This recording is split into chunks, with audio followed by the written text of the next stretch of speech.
여러분 안녕하세요. 법원이 윤석열 검찰총장 측이 낸 징계 효력정지 신청을 인용을 하면서 언론에서는 윤석열 총장이 추미애 장관에게 완승했다, 뭐 이런 표현을 많이 쓰고 있습니다. 윤석열 총장이 이겼다, 이런 얘기를 많이 하고 있습니다. 이게 뭐 어떤 승패의 개념으로 본다면은 뭐 그렇게 볼 수 있는 측면도 있지만, 이 국정 운영에서 어쨌든 장관과 검찰총장이 부딪힌 이 사안에서 뭐 좀 한쪽이 좀 법적으로 유리한 위치에 섰다고 그래서 한쪽이 이기고 한쪽은 완전히 졌다, 또 이렇게 너무 승패의 개념으로만 보는 것은 글쎄 저는 뭐 그렇게 찬성하지는 않습니다. 어쨌든 언론의 해석이 윤석열 총장의 완승 이렇게 쭉 나오면서 윤석열 총장의 행보, 이런 부분에 대한 관심은 점점 커가고 있는 그런 상황입니다. 저는 지금이 윤석열 총장이 조심해야 될 때다, 이렇게 생각합니다. 윤석열 총장이 조심해야 될 세 가지가 제가 보기에는 있습니다. 첫 번째 뭘까요? 일단 윤 총장이 오버하면 안 됩니다. 지금 일단 법원의 결정 이후에 윤 총장이 보인 행보는 저는 나름대로 평가할 만하다라고 생각을 합니다. 일단 25일, 26일 계속 출근하면서 업무를 챙기고, 특히 그 업무의 내용에서 이제 코로나19와 관련된 이 법무부와의 협조 그 관계라든지 이런 거 당부를 했고, 또 이제 수사 조사를 하는 과정에서 조사자들의 편의 이런 것들을 잘 봐줘라, 그리고 또 변호인 접견 이런 것도 이상이 없도록 화상으로 할 수 있도록 그런 걸 설치해라 등등등 여러 가지 현재 이 코로나와 관련된 부분을 첫 번째 메시지로 냈다라는 부분은 윤 총장이 좀 정무적인 감각이 있구나, 저는 그런 생각이 좀 들었습니다. 그리고 출근할 때도 보니까 뭐 이 전처럼 뭐 차에서 내려서 뭐 한마디 한다든지 기자들 만나서 얘기한다든지 이렇게 하지 않고 그냥 지하 주차장으로 차를 타고 들어가서 거기서 출근하는 거, 저는 이런 부분 잘 하고 있다라고 생각을 합니다. 이럴 때일수록 어떻든 이 겸손한 모습을 보여야 되고, 또 이 검찰총장이 어쨌든 공직자 아닙니까? 그렇기 때문에 지금 뭐 이렇게 법적인 부분에서 상당히 곤혹스러운 처지에서 일정하게 좀 어느 정도 안정감을 찾았다라고 해서 그것을 너무 이렇게 외부적으로 어떤 액션으로 표출한다든가 이런 부분은 저는 공직자의 자세로서 그렇게 바람직하지 않다라고 생각하기 때문에 이렇게 좀 낮은 자세로 쭉 행보해 가고 있는 거, 이런 부분은 잘 하고 있다, 이렇게 생각을 합니다. 결국은 이 검찰총장으로서의 직분을 잘 하고 있는 거, 잘 하는 거, 이것이 가장 중요하고, 그렇기 때문에 지금 상황에서 윤 총장이 어떤 그것이 뭐 행동으로 나오는 거든 아니면 뭐 전화든 SNS든 어떤 식이든 간에 오버해서는 안 된다, 이런 생각, 이것이 이제 윤 총장이 조심해야 될 첫 번째다라고 봅니다. 늘 왜 뭐 모든 사람이 그렇지만 어떤 아무리 평소 신중한 사람도 어떤 국면 되면 약간 좀 이렇게 좀 업되는 그런 경우가 있지 않습니까? 뭐 윤 총장도 지금 상황 자체가 워낙 여러 가지 고초를 겪다가 일단 큰 고비를 하나 넘었기 때문에 좀 기분이 좀 업돼 있을 수 있죠. 이럴 때 조심해야 된다. 오버하면 안 된다. 두 번째는 그럼에도 역시 검찰의 본부는 수사입니다. 그것도 어쨌든 이 힘 있는 이 권력층에 대한 수사입니다. 이 부분은 윤 총장이 어쨌든 이 정상적으로 업무를 수행하게 되면서 언론들에서 많이 얘기하는 것이 이제 여권 관련된 이 권력형 관련 수사가 박차를 가할 거다, 이런 전망을 많이 내놓고 있습니다. 대표적인 것이 뭐 두 가지겠죠. 월성 원전과 관련된 경제성 평가 조작 의혹 수사, 이 부분이 하나가 있고, 또 울산시장 선거 개입 의혹 사건이 있습니다. 또 라임이나 옵티머스 사건도 있겠죠.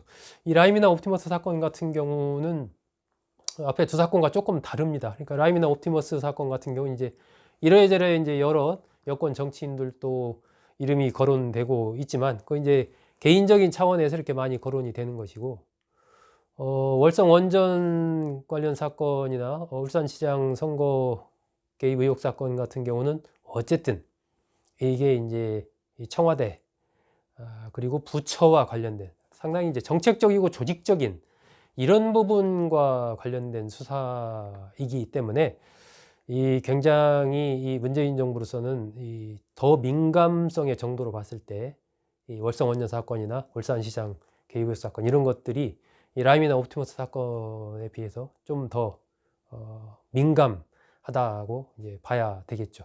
어쨌든 윤 총장은 이런 이 권력형 사건 부분에 대해서 철저하게 수사를 할 것으로 예상이 됩니다. 그동안의 행보를 쭉 봤을 때.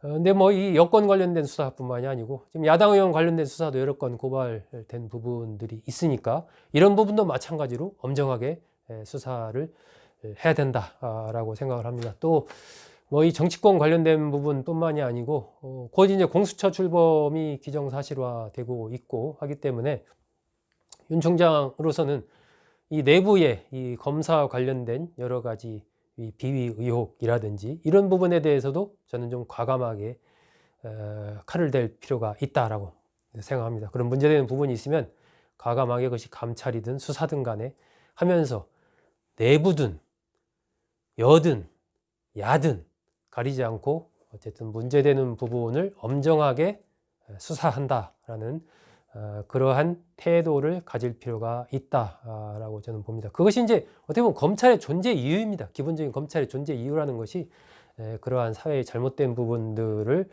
수사하고 조사하고 관련해서 이제 기소하고 하는 이런 것이 뭐 검찰 본연의 역할 중에 하나이기 때문에 윤 총장이 그 부분에 대해서 너무 이게 뭐 어떤 이 정치적인 대립각으로서 여권 관련된 수사를 막 이렇게 몰아쳐서 여권과 딱 대립각이 세우는 이런 것은 이제 뭐 언론이나 정치권에는 그렇게 볼지 몰라도 윤 총장은 내부, 야 아니면 뭐 다른 뭐 재계 가릴 것 없이 어쨌든 문제되는 사안은 철저히 수사한다. 이 자세를 잊지 말아야 할 것입니다.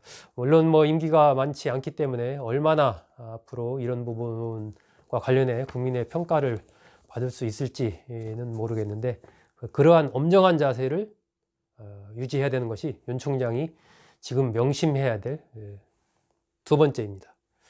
세 번째는 윤석열 총장의 정치권 진출과 관련된 부분입니다.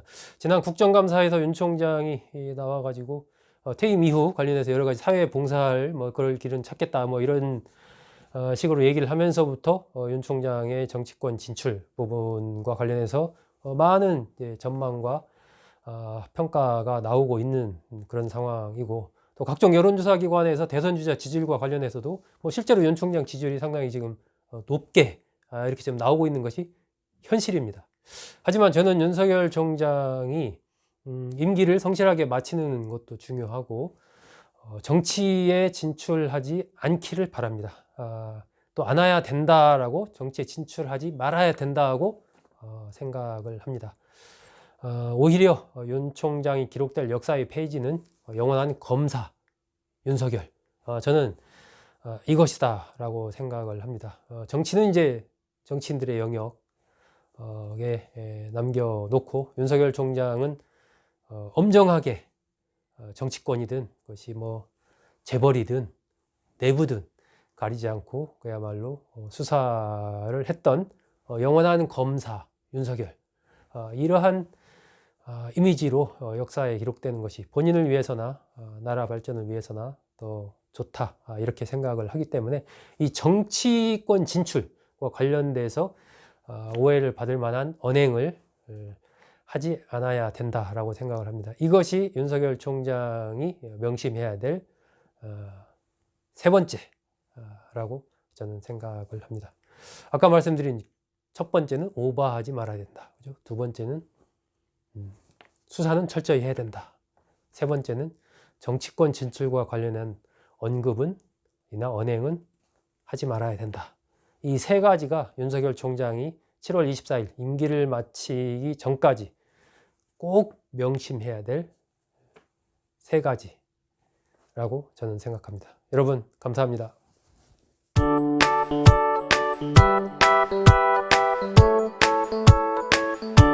감사합니다.